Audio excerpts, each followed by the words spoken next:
This information is crucial to this story. So give me a few moments to set the stage for you with some historical context. McIntosh County wasn't like most counties in Georgia. It was different. And that difference went all the way back to the end of slavery. When the Civil War ended and the plantation economy broke apart, the Cotton Kings faded. In their place rose timber and turpentine and naval stores. Those industries ran on black labor. But in McIntosh, black labor wasn't just labor. It was power. 80% of the population was black. In the town of Darien, over 1,000 of the 1,700 residents were black. And they weren't just workers. They were landowners, merchants, storekeepers, farmers, fishermen, and artisans. They owned their own homes. They ran their own businesses. One white newspaper at the time said that they were perfectly independent of the white man. And they didn't mean that as a compliment, because that independence had a source.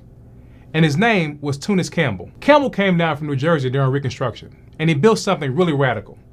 He didn't just register voters. He didn't just teach in freedmen's schools. He tried to build a black nation within the nation. On the Sea Islands off of Georgia's coast, Campbell took control of land abandoned by former slaveholders. He set up courts and schools, a local government. He called himself governor. And for a brief moment in time, he made it real. He didn't just hope the law would protect black people. He trained black people to do it themselves.